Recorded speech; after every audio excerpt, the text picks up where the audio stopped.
Friends, welcome to my channel सरकारी soon. तो आप सभी का एक और बार स्वागत है। आज की बहुत ही इन्फॉर्मेटिव वीडियो होने वाली है दूसरे नंबर की, क्योंकि पहली वीडियो वो है जो मैंने आपको अपना डीवी का एक्सपीरियंस बताया था इन SSC MTS ASI department headquarter Delhi जाके।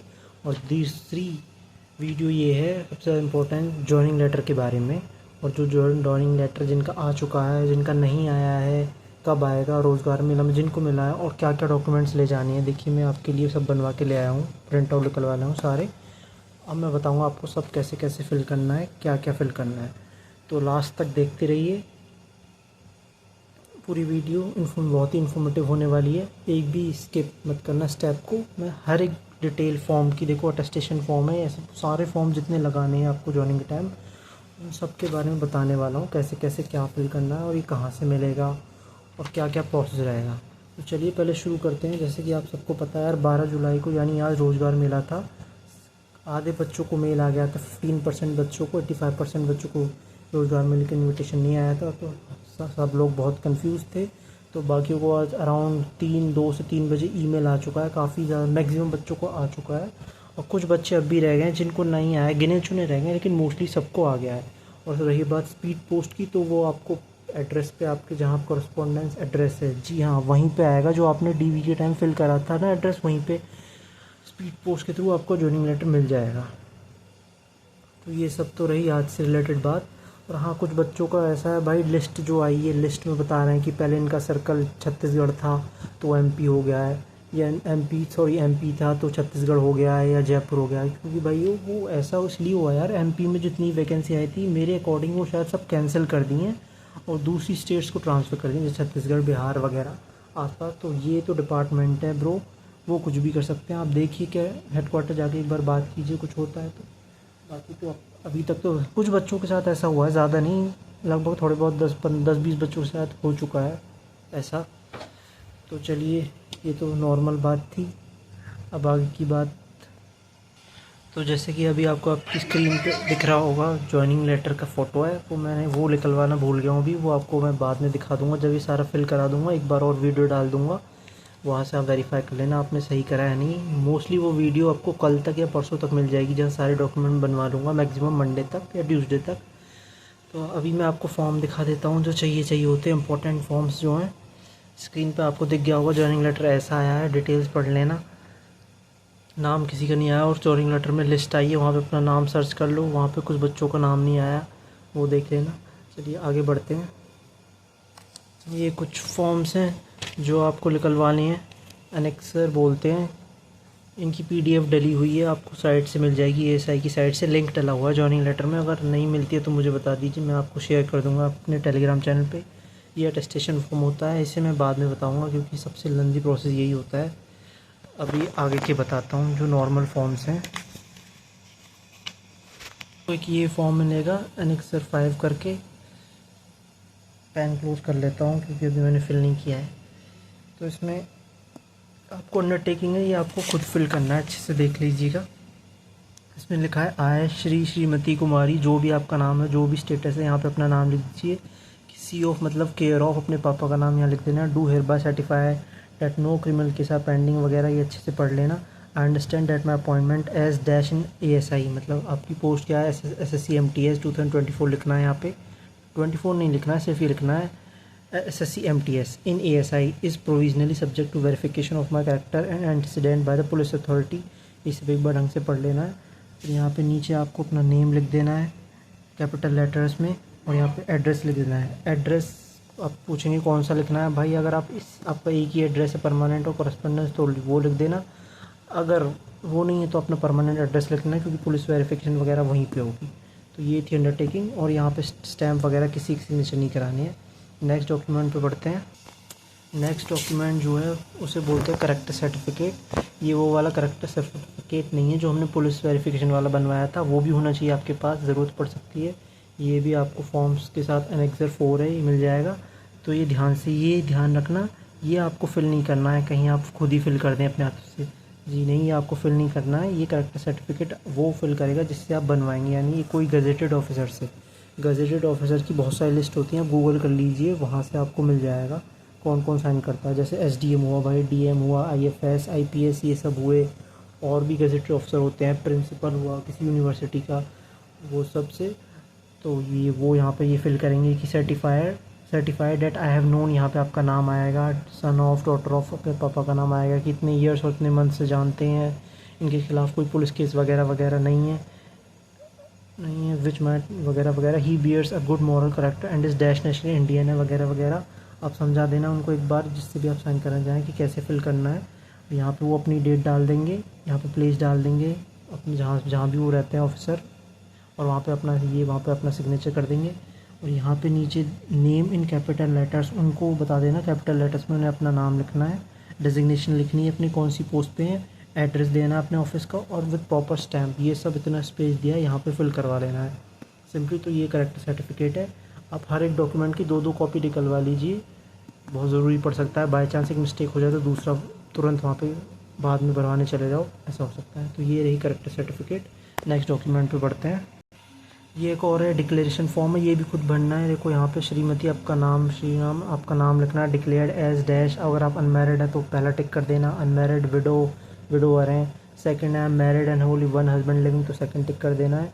सेकंड ये पढ़ लेना ध्यान से, please delete the clause, note देना। यहाँ पे सिग्नेचर कर देना आपने, जैसे भी आपने फॉर्म में करे थे, और अपना नाम लिख देना यहाँ पे कैपिटल स्मॉल लेटर में, जैसे भी आप कंफर्टेबल हैं।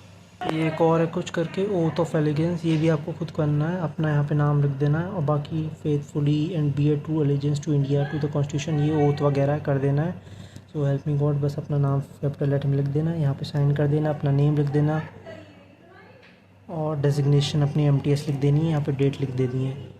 ये सब है। आगे बढ़ते, ये मेडिकल सर्टिफिकेट का फॉर्मेट है, ये ग्रुप में पड़ा है, ये आपको मिल जाएगा किसी भी ग्रुप में। तो ये आपको लेके जाना है गवर्नमेंट हॉस्पिटल पे, वहाँ पे सिविल चीफ मेडिकल ऑफिसर से बनवाना पड़ेगा। इसलिए ध्यान से इसमें पढ़ लेना, ये आपको खुद नहीं बनना है। यहाँ पे आपका नाम आएगा, वो फिल कर देंगे, Shrimati dash, a candidate for employment in the dash, department का नाम आ जाए, यहाँ पे डिपार्टमेंट का नाम आ जाएगा, that he has any disease infinite except, ये डॉक्टर फिल करेगा, no idea. I considered, do not consider, ये टिक कर देगा। जैसे भी आपके टेस्ट होंगे, as is according to dash hereby appearing, यहाँ पे वो प्लेस लिख देगा, डेट लिख देंगे। जब भी मेडिकल कराएगा वहाँ पे सर्जियन होगा, वो अपना सिग्नेचर वगैरह स्टैम्प वगैरह कर देंगे। डिक्लेरेशन बाय कैंडिडेट, ये हमें खुद फिल करना है। आए आपका नाम आएगा, candidate for employment dash department in the dash, क्या है, candidate for employment in the dash department, यहाँ पे ये archaeological survey of India fill कर देंगे। हेयर बाय डिक्लेयर, यहाँ पे डेट लिख देंगे, बाकी पढ़ लेना है, और यहाँ पे अपने सिग्नेचर कर देना है। तो ये है मेडिकल फॉर्मेट का सर्टिफिकेट। ये आपको साथ में नहीं मिलेगा, ये आपको अलग से मिलेगा, ग्रुप में डाला हुआ है, और मैं भी शेयर कर दूँगा। तो ये है मेडिकल सर्टिफिकेट, ध्यान से देख लीजिए, ये फिल करके ले जाना है आपको। Schedule 9 form 39। नेक्स्ट फॉर्म पे चलते हैं, वो है अटेस्टेशन फॉर्म। अभी तक जितने भी फॉर्म मैंने बताए थे उनकी आपको मोस्टली एक एक कॉपी लेके जानी है, लेकिन इसके 2 सेट लेके जाने हैं। मतलब 2 सेट मतलब ये 4 पेजेस का है, तो सेम टू सेम 4 और 2 सेट ऐसे हुए 8। ये ढंग से फिल करके ले जाना है। इसमें आगे बढ़ते हैं, एक वार्निंग ढंग से पढ़ लेनी है, इसमें कोई भी गलत इन्फॉर्मेशन नहीं भरनी है, कुछ भी छुपा है तो दिक्कत हो जाएगी, आपको रिजेक्ट वगैरह हो सकते हैं। तो जो भी है वो सच भर देना है बिल्कुल। और यहाँ पे आपका एक फ़ोटो आएगा 5x7 सेंटीमीटर का, इतने साइज़ का लगाना है, ना इससे बड़ा लगाना है ना इससे छोटा लगाना है। तो इतने साइज़ का 5x7 का निकलवा लीजिए। फर्स्ट पॉइंट पढ़ते हैं, यहाँ पे नेम लिखना है आपको full in capital letters, please indicate add और dropped any stage part of your name, पूरा सरनेम वगैरह लिखना है। यहाँ पे प्रेजेंट एड्रेस लिखना है, विलेज, थाना, डिस्ट्रिक्ट, लेन, स्ट्रीट, रोड, टाउन। थर्ड में आपको होम एड्रेस लिखना है, होम एड्रेस मतलब आप जहाँ पे अभी रहते हैं, जहाँ प्रेजेंट एड्रेस है, और करस्पॉन्डेंट एड्रेस यहाँ पे लिखना है, डिस्ट्रिक्ट, थाना, हाउस नंबर, लेन। तो नेक्स्ट 4th स्टेप है, आपको यहाँ पे अपना आधार नंबर फिल कर देना है अगर है तो। 4th स्टेप है, permanent account number, pan card है तो उस पर जो नंबर लिखा होता है वो यहाँ पे फिल कर देना है। नेशनलिटी में इंडियन आ जाएगा। 7th पॉइंट है, डेट ऑफ बर्थ लिख देनी है यहाँ पे, प्रेजेंट एज कितनी हो चुकी है, एज इज मेट्रिकुलेशन जब 10th करी थी कितनी एज थी, place of birth, district and state in which situated, कहाँ पे बर्थ हुआ था आपका। ये आपका फर्स्ट पेज है। Moving on to next page, ये बी पॉइंट है यहाँ पे, district and state to which you belong, district and state to which your father originally belongs. यहाँ पे आप बी पॉइंट है, आप कौन सी डिस्ट्रिक्ट और स्टेट में रहते हैं। सेकंड पॉइंट है डिस्ट्रिक्ट है to which your father originally belongs, आपके फादर कौन सी स्टेट से और डिस्ट्रिक्ट से वो नाम लिख देना है। 9 पॉइंट है, यहाँ पे आपको रिलीजन लिख देना है। Are you a member of scheduled caste scheduled tribe OBC, answer yes और नो। अगर आपके पास कोई रिजर्वेशन है तो यहाँ पे यस नो कर देना है। 10th particular places with period of residences, ये आपके लिए कुछ काम का नहीं है। ओ सॉरी, ये देखना है आपको कहाँ से कितने टाइम तक रहे थे आप, मोर देन 5 साल में, पिछले 5 साल में कंटिन्यू 1 साल आप कहाँ से कहाँ रहे थे वो लिख देना है। फ्रॉम यहाँ पे डेट लिख देनी है, इतने साल तक कितने रहेंगे। अगर आपने आपका एड्रेस बदला है, residential address and full village थाना डिस्ट्रिक्ट एंड हाउस नंबर, ये सब लिख देना है। नेम ऑफ डिस्ट्रिक्ट हेडक्वार्टर और the place mention presiding column, ये लिख देना है। पहले कहाँ पे रहे थे और अब कहाँ पे आ गए, जितनी बार आपने शिफ्ट किया है इसलिए इतने कॉलम दे रखे हैं, यहाँ पे कर देना है। लेकिन अगर आपने एक भी बार नहीं किया है तो आपको ये फिल बिल्कुल नहीं करना है। 11 पॉइंट है, यहाँ पे name in full analysis if any, यहाँ पे फादर का नाम लिखना है, मदर का नाम लिखना है, यहाँ पे अपने अगर आप मैरिड है स्पाउस का नाम लिखना है। सेकंड कॉलम में आपको नेशनलिटी बाय बर्थ और डोमिसाइल लिखनी है, Indian Indian Indian, place of birth लिखना है। तीनों का फादर मदर स्पाउस और कोई है तो ऑक्यूपेशन लिखनी है, और ऑक्यूपेशन लिखनी है और ऑफिस एड्रेस भी लिखना है। अगर आपके फादर मदर कुछ करते हैं नहीं करते हैं तो आपको नील कर देना है। Present postal address if that give last address, postal address लिखना है यहाँ पे, और परमानेंट होम एड्रेस लिख देना है यहाँ पे, आपको सबका सेम होगा। तो नेक्स्ट पॉइंट पे बढ़ते हैं। 12 पॉइंट में लिखना है information to be furnished with regard to sons and of daughter in case they are studying living in a foreign country, ये आपको नहीं पढ़ना है, ये फॉरेन कंट्री वालों के लिए। अगर आपका सन और डॉटर आप मैरिड है उनके लिए तो ये आपको खाली छोड़ देना है। नेक्स्ट पॉइंट है education qualification showing place of education with years in school and college since age of 15, यहाँ पे एजुकेशन जो भी आपने करा है कॉलेज सब लिखता जाना है। यहाँ पे पहले 10th का लिखना है, date of entering leaving examination pass नाम लिख देना है, 10th एग्जामिनेशन बोर्ड जो होते हैं। 12th का लिखना है, ऐसे उनकी डिटेल फिल करनी है, एजुकेशन करके तो वो लिख देना है, जो भी कर रखा है वो फिल कर दीजिए। नेक्स्ट 14, आर यू होल्डिंग और have any time held an appointment under central government semi government, अगर आपने पहले से ही सेमी गवर्नमेंट या गवर्नमेंट एम्प्लॉय हैं प्रीवियस तो वो डिटेल उनके लिए भरनी है। अगर आप नहीं हैं तो मोस्टली नहीं भरनी है, तो मैं अज्यूम करके चल रहा हूँ आप फ्रेशर्स हैं तो ये खाली छोड़ देना है। लास्ट पेज पे बढ़ते हैं अब। 14 पॉइंट काम का नहीं है, उसे छोड़ देना है। 15 में आते हैं, इसमें यस और नो करना है, स्ट्राइक करना है, टिक करना है। मतलब have you ever been kept under detention, मतलब आपको जेल में रखा गया है, हाँ यस कर दीजिए, नहीं तो नहीं। सेकंड है have you ever been arrested, arrest हुए कभी, यस या no. Have you ever been prosecuted, that is charge sheet in a criminal case has been filed, FIR वगैरह हुई है आपके इसमें तो उसके ये रिलेटेड पूछ रहा है। D A is any criminal case pending है, अगर आपके खिलाफ कोर्ट ऑफ लॉ में जिस टाइम आप अटेस्टेशन फॉर्म फिल कर रहे हैं तो उस टाइम यस या नो कर दीजिए।